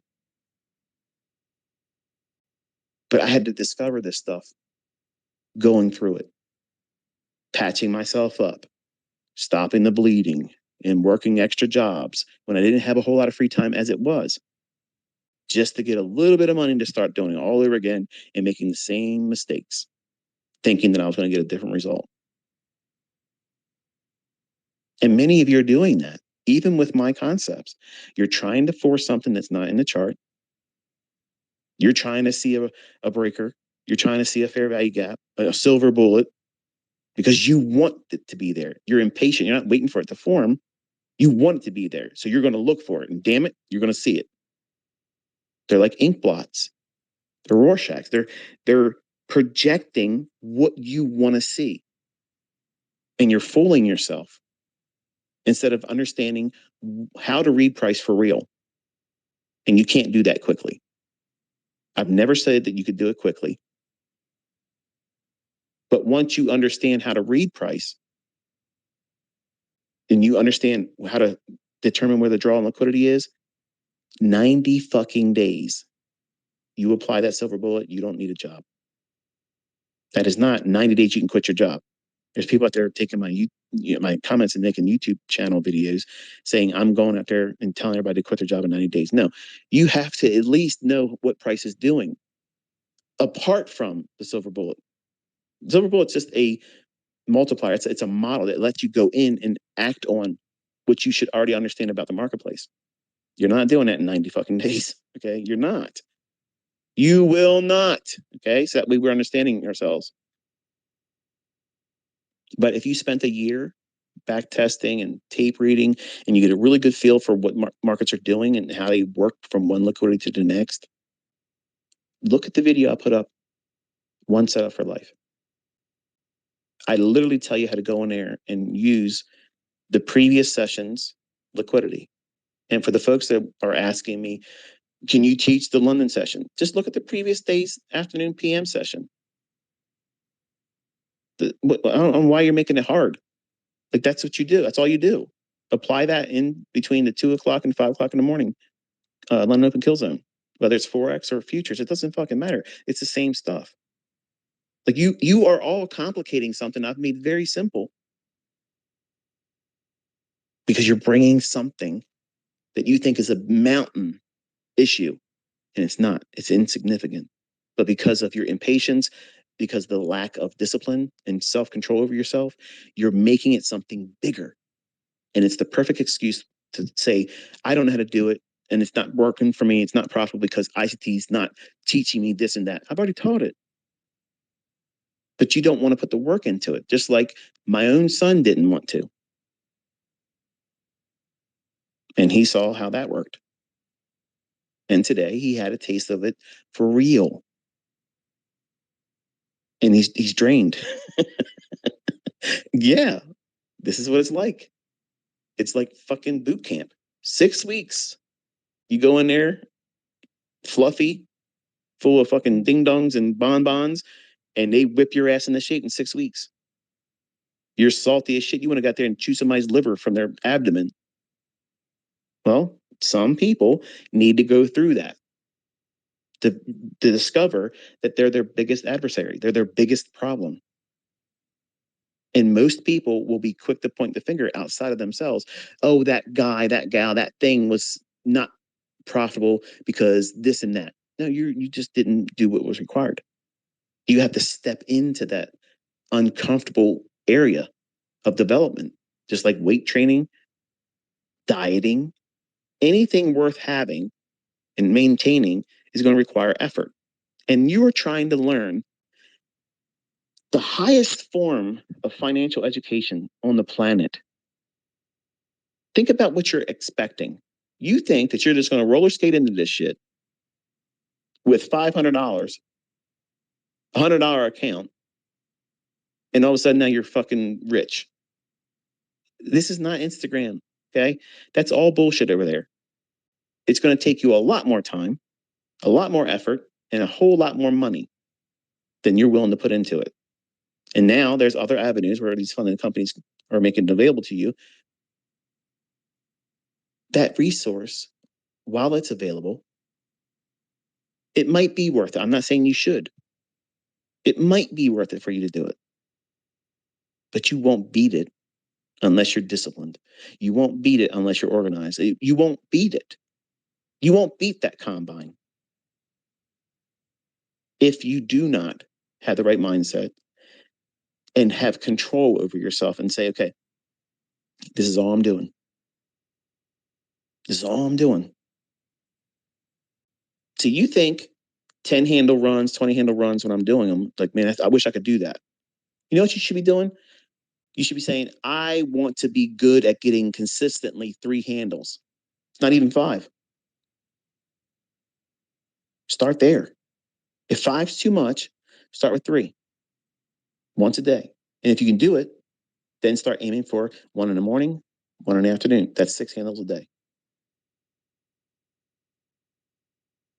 In 10 days, you could whip the shit out of that combine if you did that with 1 contract. You don't need to use their high end. This is how many contracts you can trade. You don't need it. 1 contract, you can replace what you earn at majority of what your present income is. Now, I know there's some of you are 6-figure people that have careers and such, and God bless you for it. But the majority of folks in America don't make 6 figures. Majority of them don't even make 50,000 a year. It's sad. But you can make $50,000 easy as fuck. Even with that little $50,000 low rung funded account. That's what I told Cameron. I said, think about like that. 50,000, that's all you got. You can't get the 100,000. You can't get the 150,000. You got to make it work with the 50,000. If you don't trade more than 1 contract and you can replace your job's income, is that a failure? He goes, man, that'd be awesome. Right. So why didn't you think about that when you were doing the other shit? Well, because you want. That's the problem. You want. Wanting is the problem. You need to slow the fuck down. You have to slow down. All of that and more is available to the people that understand themselves, the markets, and the timing aspect. All of you know in the United States at least, what took place yesterday in our country. 4th of July, it's a holiday. So the protocol is expectations low. Now, we moved a lot in the morning, uncharacteristically. That's fine. But what did we have in the afternoon? FOMC minutes. Now, typically, that's not a big mover, but it causes a little flurry of action. So, was today a easy day? Not if you're brand new. No, it's not. So, if you felt overwhelmed, it's normal. It's absolutely normal. And you shouldn't be beating yourself up. If you lost money trying to do something today, learn from it, but don't beat yourself up. But it's easy to try to tell yourself, why bother? I'm going to fail. I'm never going to be able to do this. I lost money, blah, blah, blah. There was a guy I was talking to last week. I think it was last week or over the weekend. He was saying, thanks for everything, ICT, but I lost too much money. I got to stop. Right away, I knew that the guy was trading before he should have. And I didn't want to, in Twitter, beat him up, but you know who you are. You rushed into that because you are probably overwhelmed in debt. You're probably overwhelmed with the pressures of the world and your personal life, and you need to make a change. Everybody has room to make change. But in this industry, you can't speed it up. Just because you need it, just because you want it, isn't going to make it manifest itself. Okay. I am not a believer of manifest it and it's going to appear. No, because if that happened, it would have happened for me because I was doing all that stuff in the beginning and it never worked. And working very, very hard doing the wrong shit isn't going to make it happen either. You have to know what you're doing and you have to know yourself intimately. That means all the ugly parts, the things that you never want to share with anybody else. That shit is the problem. And every one of us, every single one of us have those flaws, those triggering mechanisms that cause us to lash out in our personal relationships. We start fights and arguments and we don't realize it, but we're doing it. We're causing drama at work, online. If you go to bars or whatever, something happens in your brain before you got in that fist fight, either got your ass kicked or beat the other guy up. Now you're in jail. You're driving down the road, somebody does something, you get out and you kick and stomp their car in. Now you're getting fucking sued. All of us have frailties, character flaws. And nobody talks about the things that's going to wreck your ass in trading because it's not pleasant. Nobody wants to be reminded that we're all human, that we all have to wipe our ass. Yeah, that's the reality, folks. There's no sugarcoating it here. And if you don't have these realistic perspectives going into this, it's easy to fall into Instagram fanciful believing it's fairy tales and it's all going to happen for me magically. All I got to do is buy this guy's bullshit, sign up to his Discord, go into his horse shit. Nope. It's going to take a lot of effort. But I promise you, I promise you, if you do what's required, it will be a whole lot less time that you're fearful it will require. See, you're thinking it's going to take 30 years. No. You're thinking it's going to take 6 years. ICT said it took him 6 years to figure this shit out. No, I had to figure myself out in those 6 years. I figured out everything I needed to know about the trading part in a little less than 3.5 years. But we'll call it 3.5, just call it 3.5. But it's just a tad underneath 3.5 years. I had everything in my head technically that needed to be applied for me to find everything I needed to find for setups, endless setups. But I wasn't satisfied. I wanted to supercharge it even more, and I was pursuing perfection, and I created a lot more performance anxiety issues in myself, but trying to improve upon what you now know and what I'm sharing here. So it won't take you when you get there, when you arrive at your consistently profitable, comfortable zone where you don't need to do anything else. You don't need to tinker with it. You don't need to change anything. You don't need to watch anybody else's videos, mine included. You ain't got to watch anybody else's courses, books, none of that shit. You know exactly what you're doing tomorrow, the next day, 5 years from now, it's going to be the same show, boring. You go in, you make your money, you stop, you go live your life. That's what real traders do. That's what real traders do. They are not in here all day long, chained to these fucking computers. They're not doing that. They're not doing that, folks. The people that make money, they go in, they get their shit, they get done, and they go live their life. How many of you are looking at trading like that? Chances are you're not. You want to trade the London session, then you want to trade the New York session, then you want to trade the PM session, and then I hope there's going to be a move in the Asian session because fuck it, I got time. No, no. Which time of day works for you? London, morning AM in New York, or PM session? Forget Asia. You can't trade in Asia. There's not enough moves. Can it? Does it sometimes? Yes. But not, in my opinion, not to find consistency and find yourself out of your job. No. No. The volatility is too low right now. When the markets were really wild and we had these really 300 pip handle, not handle, but 300 pip ranges every day. This was years ago. Asia used to be really nice, but it's consolidated and it's a whole lot more quiet in that period of time. Even in the yen pairs, Aussie pairs, New Zealand dollar, they're usually the markets that are prone to be more active then, and they're just simply not enticing enough to do it. So what happens? What do you got to do, ICT? If the only thing I can trade right now is in Asia, then you need to make changes in your life.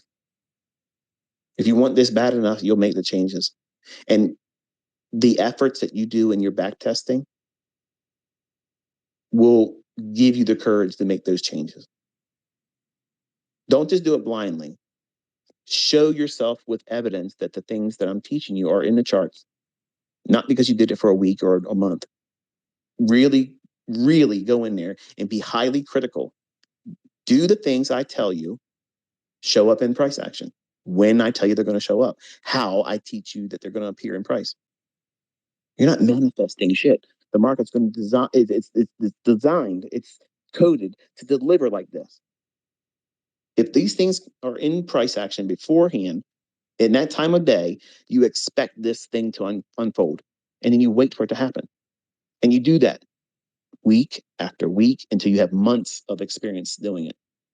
Nobody's going to be able to convince you that what you have observed isn't the facts in reality. And you will do whatever you need to do to make the changes in your life. That means change your career, change your location, move, step down from how you live. right now. If you're single and you don't have kids, it's real easy to do that. But if you have a family, it's challenging. I'm not saying it isn't. But are you willing, if you discover that you can do this, but you have to make some changes that require you to go down in your living? You might live in a nice single family house. What happens if you go down to an apartment because of the requirements for money or moving to a different time zone? All of you are going to have different things, these different kinds of barriers, but they're not mountains that can't be passed. They're just speed bumps.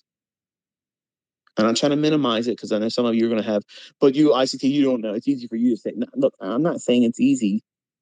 I'm saying that I don't have a way of fixing everything for all of you. Remember, no sugarcoating.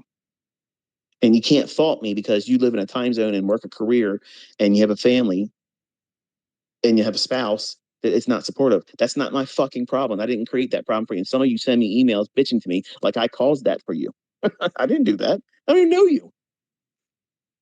But that's the level of mentality some people will apply to me as a mentor and think that, I'm somehow supposed to pull something out of my ass to fix that. I don't have a solution for those things. You're going to have to make those changes. So there's a lot of difficulty when you step into this industry, and it's intimidating. And if you start off on the wrong foot, even worse when you're told not to do those things and you do it, and now you have fear behind every execution.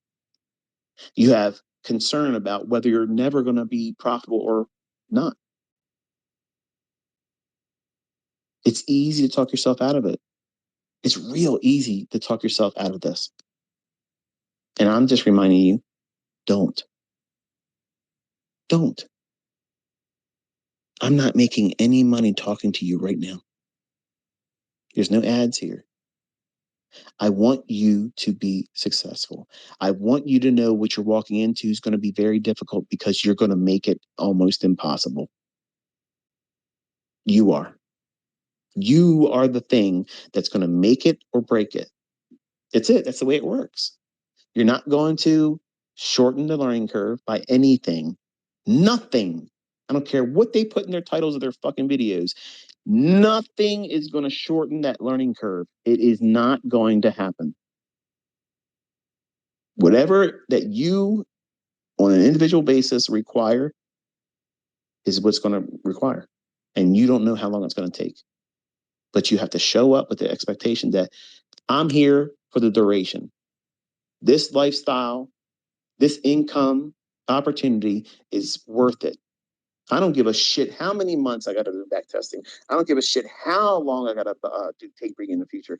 My outcome, my end result is I'm going to make whatever the fuck I want to make. And nobody's telling me how much it can be. Nobody's going to put a limit on it. Nobody's going to tell me I can't go on a vacation, go here and go here. Nobody's going to tell me I can't afford this. Nobody's doing that. Nobody is doing that. And I don't need to put a fucking resume together anymore because I'm not trying to get hired by anybody. Nobody can employ me. There's not a fucking job out there that can pay what it can earn in these marketplaces. That's what your mentality needs to be. Maybe not so much with the cuss words, but that's how it has to be, folks. That's how it has to be. You have to resolve in yourself, say, you know what? This is going to be hard. But everything that you do that leads you to that, once you get here, once you know exactly what you're doing and it never changes. Once you learn how to ride this bicycle, it's your skill set for life. And where you want to pedal that fucking bike and how far and how high is up to you. Nothing limits that. Nothing limits that. Look around.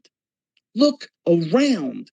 These folks out there did not even use their own money and they went into these other companies, did their processes, passed their combines, beat the shit out of the stuff they laid in front of them as a challenge, and they're taking down six-figure plus $500,000 now. And the companies themselves are interviewing them. Where's the fucking reason to doubt it?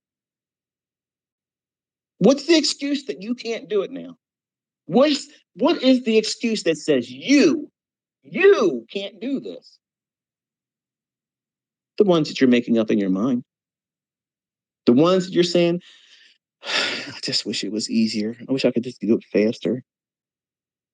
The folks that are doing it, I promise you, their fears, their biggest fear of how long it might take is a joke to them now because they are there now. They can do it. They know exactly what they're doing.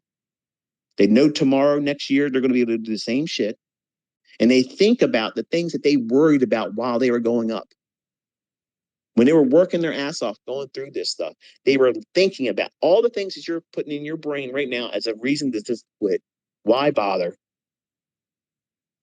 I promise you, if you're listening, if you are listening and you've made money using the shit I've taught, and you felt this overwhelming fear, or I want to quit, or it's going to take me forever. Once you got there, isn't it silly how you thought and clung to those fearful things and held them close to you like they're best friends? You don't want to let go of them. Those fearful thoughts are perfect excuses for you to stop.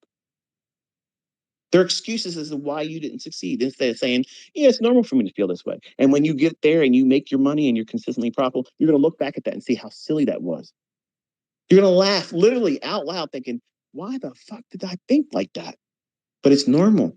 But once you're there and you look back, it's like, that was dumb. Like that was wasted fear and energy worrying about something that wasn't even that big of a factor. I just showed up every day, did what I was supposed to do, and I'm here now. I can't I can't pull it back from them and say, oh, I don't like you. Let me take that information from you. Your abilities are now being revoked, like a license agreement. No, you learned that skill. You fucking earned it. You worked for it. It's yours now. Run with it. I'm just asking to share with me in private what you're doing. I would love to. I would love to keep up with all of you. And the folks that do well, they do that. Some of them have stepped out there in the public's eye and they see it. You see it. They want to be bigger giants and titans in the industry. God bless them. I'm not trying to pull any of them down. I'm pointing to them. Look what they did. Look what they did. I didn't tell them those trades. They got in on their own. They pushed their accounts up there on their own. That's fucking awesome. And every single one of you have the ability to do this and more. But you're sitting around worrying about, oh, what if the market stops working? Who the fuck knows if it's going to stop tomorrow? Who cares? Why are you worried about? Well, all these people are learning your shit. I see the algorithm's going to change. I'm not changing shit. It's not changing. Why are you wasting time making excuses for your shit? Get out there and start working towards it. You might as well just roll over and fucking die if that's how you're thinking about it. Like, oh well, what's the point? I might as well just work this shit job and this mundane existence, because they might change everything. What if is the worst thing you could ever do? If it's holding you back, if a what if thought is holding you back, you need to flip that shit upside down and say, what if it doesn't stop? What if I get out there and I do it and I fucking make way more money than I fucking never thought I could? What happens if I do it in half the fucking time that I've been fearful it's going to require? Do that. Because that's the shit I had to do. I had all those fearful thoughts. I had all that shit. And I said, you know what? There's nobody here encouraging me. So I'm going to look at this like I'm a fucking underdog. The world says I can't do it. My friends and family says I can't do it. My wife left me. I'm fucking broke. I'm going to change shit now. I'm going to fucking do this. They said I can't do it. I'm going to find 81 fucking ways to do it. 81. I dare a motherfucker out there to say they got more fucking entry techniques than me. There ain't a fucking person one that can do that. I will tap dance every fucking day on these fucking markets and do whatever the fuck I want. Moonwalk out the fucking door. Profitable. There ain't a fucking thing I can't do in these markets. And when you know how to do this shit, you'll feel just like that. And if they want to say you're arrogant, fuck them. Fuck them. They're broke. They're fucking working. They don't give a fuck about anything that's successful because they can't fucking do it. They want to drag you down. I'm telling you, I'm grabbing you by your fucking hair and I'm yanking your fucking ass up here with me. Come up here. Come up here. You're laying around these low vibration fucking morons. You're listening to people that are fucking broke. They're broke. And you're taking this bullshit and you're listening to it and you're taking it and you're subscribing to it. And you're holding yourself back. For what? For what? You're afraid someone's going to say something bad about you online? Fuck these fucking broke motherfuckers. The people that are talking the loudest, they're fucking broke. They can't come here and cancel shit.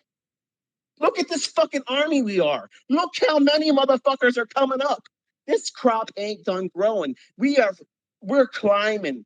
Okay. Everything that you're seeing around here, this community, even when I'm fucking slowing the fuck down, it's still gonna grow.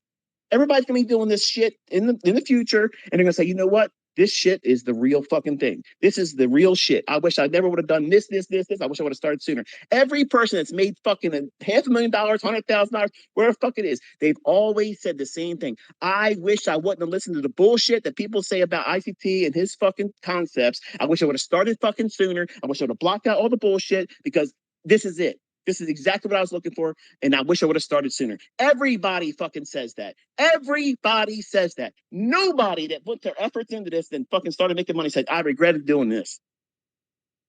Fuck this. I don't like all this fucking money. I don't like this fucking success. I don't like this fucking continuity. I hate being this fucking calm going in the marketplace. I can't stand not fucking being able to be a consistent loser. I want to fucking just stay in bed because it's just the same thing every day. I go out and I know what I'm looking for and it happens.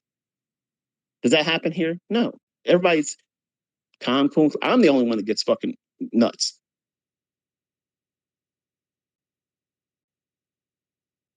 Yes, this is the first time. It's unfiltered here. I'm not supposed to be listened to with your kids next to you. But there's a whole lot of bullshit in this industry from people that don't make no motherfucking money. They can't produce a fucking millionaire student, ain't got no profitable fucking students. They got a lot of chit chat, a lot of shit talking. Ain't done shit. Ain't no receipts, ain't done shit. And you're letting them, these low vibration fucking cretins, these little fucking waste of fucking breath mutants, they're fucking bringing you down. They're bringing you down. You want to be with them. You want to hang with them. I don't roll like that. I don't roll with fucking people that says I can't do something because I'm going to believe them. I'm going to agree with them and I'm moving. I'm not staying there. I'm not pitching a tent around people that says it can't be done. Tell me I can't do it. I'm going to find multiple ways to come back in your fucking face and say, here's this way I did it. This is the way I did it over here. This is the way I did it here. This. You got to motivate yourself. You got to stay motivated. It's not going to be easy. It's going to take a lot of effort, a lot of real effort, not just watching my fucking videos. I say it all the time. Watching them is not learning. It might inspire you. It may give you reasons to stay at it, but that is not to replace you going into your own charts, studying them, going to old moves. At the times I tell you when these specific models present themselves, go back in old moves, Forex, futures, commodities. I don't give a fuck what it is. You go out there and you prove to yourself. There's never been, ever, there has never, ever been a motherfucker ever came back and said, I went through all this stuff and I tried to look for it to fail and it's always there. It's never fucking happened. No one's ever came out and said ICT shit doesn't work with facts. It's never happened. Now you got some Tom, Dick, and Harry that wants to fucking try to get ad revenue on a fucking YouTube channel and ain't got shit going on in his life. Misery. He'll say all kinds of shit. And people like him will say all that kind of shit. But there's no actual fucking evidence. What do you do when you have all these people around the world, different walks of life, and they're coming forward and they're making real money? And not one company, every fucking funded company has ICT profitable students. Hello. Where the fuck is their students making money? Where are they making money? It ain't there. But you're listening to this bullshit. You're listening, you're entertaining that. You have to block out everything. Everything. Keep the focus on you. If you do that, I fucking guarantee you will find your model. And when you do, don't tinker with it. Don't add more to it. No matter what I teach in the future, don't do anything else. Accept the facts that sometimes you're going to do it wrong. Accept the facts that it might not deliver on the day that you try to trust it. It doesn't mean it's broken. It doesn't mean that you can't be profitable. It doesn't mean you're a terrible trader. It just means that you messed it up. You did. Own it. Come back the next day, the next opportunity. If you do that, you will be light years ahead of everyone else because everybody else will want to change. Oh, I tried this PD array. I tried this fair value gap and it didn't work. Let me try this breaker now. Oh, I tried the breaker, it didn't work. I'm going to go ahead and do institutional order flow entry. Oh, it didn't work. Let me go back to OTE. It didn't work for me when I tried it the 3 times. I tried to call it experience and back testing. No, on the 4th time I failed. Let me see. Oh, he's got something else going to teach. Let me look at that one too. That's not somebody that's really making a conscious effort. You need to be very diligent about doing these things and be very passionate about why you're doing it. If you're not in this, to make a shitload of fucking money, then you're here for the wrong reasons. That's it. That should be the motivating factor. Lots of fucking money, because that's what's available if you can control yourself and you know what you're doing. If you can't do those things, manage yourself, your emotions, start with a low-hanging fruit approach and build up slowly, blocking out all the bullshit. And that means people that want to suck your own ass off. Like you get on social media and people like, oh, they love you, they pander to you, oh, you're this and you're that. You don't realize how much of a impediment that is. Because once you start listening to that, and this is exactly what happened to me on America Online. That's why I don't like it and I can't fucking stand you. When you say I'm the GOAT, the greatest of all time, I see that as you're a piece of shit, ICT. Because I think everybody that calls themselves a GOAT is a fucking piece of shit poser motherfucker that can't do shit. There is no GOATs, okay? There's no GOATs. There's no greatest of all time in trading. I'm not a fucking king and ain't no fucking other king out there. Stop pandering to people like that. Stop worshiping them. Don't worship me. I don't need any kind of fucking attention. Just say thanks. That's enough. That's all it is. But when you allow that stuff in, or you start being a part of it, and you're glad handing with other people online, whether it be me or anyone else, you're literally doing all the wrong things. You're making it emotional. There's no reason for that stuff. I'm here. I'm a conduit. Whether you tell me you love me or you don't love me, I'm still going to be doing this shit. So it's not required. Okay. I'm going to be doing it. I'm still going to post videos. I'm still going to post the shit. We got until November. None of this is going to slow down because I don't have enough people calling me the GOAT. I don't want to be called the GOAT. It's important that none of you fall into that trap, whether you're doing it with me or someone else, or that you seek it yourself. Because as soon as you do that, you have now invited emotion, dopamine hits. It's not about that. All of that's going to be impactful to your decision making in trading. Because whatever you did, I'll paint this picture for you and then I'm going to close this. Whatever you did that causes that social media response, oh, you're the GOAT, or that was amazing, or you're beast mode, or whatever, you're going to want to do something again when something creeps into your life, something bad, something uncomfortable. You don't feel good. You woke up with a bad stiff neck and you're just miserable because you can't get comfortable. I need to feel good about something. Let me get somebody to call me the GOAT online. Give me some reason to say I'm an awesome fucking trader. So you're going to go out there and you're going to try to create something in your account. Why? Because the trade's there? No, because you want to do something outside and external to why your model would be telling you to take a trade. It sounds simplistic. It sounds like, well, this is nonsense. No, this is exactly what people do, and they blow their fucking asses out. Their accounts are gone, they're wrecked, and they've ruined themselves. It all stems from something simple like this because you've invited emotion into it. And that's exactly what my son did. He wanted to come out and prove to the world that ICT Junior is now born, and here it is. He wants to go out and run around on social media, Instagram, Twitter, YouTube, and be a menace. He still might be, but he's got to learn how to be a menace in the charts first. He's got to be formidable in the charts. He can have all the, to want to do it right now, but without the skill set that can be acquired with time and effort, and a whole lot more effort now, it won't happen otherwise. Just because I'm daddy, ICT, just because he's my son, does not give him that built in advantage. There's no built in advantage. There's no advantage at all. And with me sitting him next to me, with all the things that's going on in his mind, I have to now arm wrestle him and make him conform in the things that he doesn't see as the right way now. Just like some of you probably already turned this Twitter space off because doesn't you think it doesn't apply to you. I guarantee you haven't made money if you did. The folks that turn this off are the ones that think that they can go out there and watch a 5 minute trainer video, watch some kind of horse shit, go in and watch my video, and they should be able to walk out and be profitable and pass a funded account challenge the first time and start making $20,000 a month in payouts. That's the people that turn off these parts of the video, or they don't listen to these discussions because they have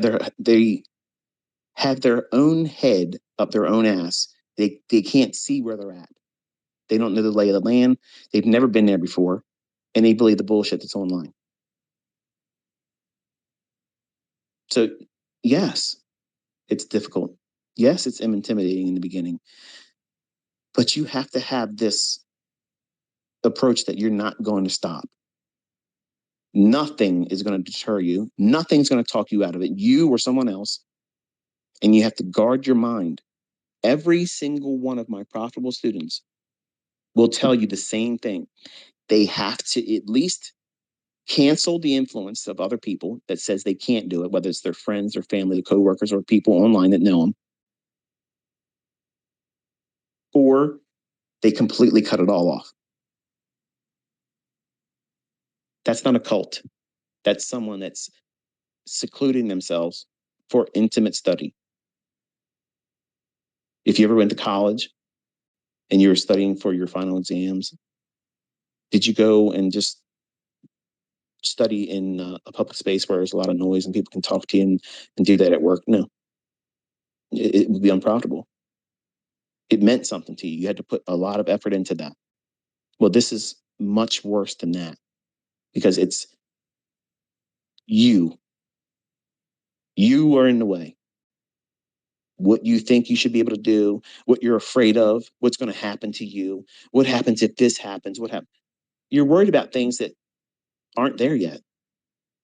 And if you do the things I'm telling you to do and you develop a good work ethic and journaling, when you encounter the things that you're afraid of, and by hearing what I'm telling you to do and how to cope with all those things, they won't be so terrifying and scary. And the first thing you'll do is stop. It's not an invitation to go press a button. If you're uncertain, if you're scared, there's no shame in that. Stop. Now, there's going to be people out there on Twitter that'll say partials are fucking stupid and you trade like a pussy, and they don't ever show you them executing, and they're going to give you every reason why everything I just said in this lecture tonight is counterproductive and counterintuitive. But I'm going to tell you that you have to reward yourself. Along the way, you have to do it. That means when you feel staying in a move and you're brand new, get out. It's so much better to do that and then see if it panned out in your favor and say, okay, I wasn't comfortable there. I got out. And it allowed me to have a clear perspective of what the market was doing because now I'm not influenced by the profit and loss of it. And then I'm now encouraged because if I just would stay with it, I'll remember this trade the next time. And then I'll try to stay with it a little bit longer. And you gradually grow into that. Nobody walks out there and does a full pull from entry, stop loss, and full target, no partials, and it just goes right to the thing. And they just did it the first time, and that's how their trades are the rest of their career. It doesn't work like that, folks. It does not work like that. And if it did, they'd be on there showing you executions and showing that they can do it, and they're not doing it. So, anyway, I got that off my chest today because it was a little much for me to sit there all day and go through a whole lot of stuff that could have been easily avoided if you would have listened to me. But we're on the right path, and you are too. You just got to stay with it. Hopefully, you got something out of this tonight that was helpful. Hopefully, I gave you some encouragement. If not anything, I made you laugh and you had some entertainment value out of it, and that's a win too. Okay, so I'm gonna close this one. Wish you all a very pleasant evening, pleasant day, and until I talk to you next time. Be safe.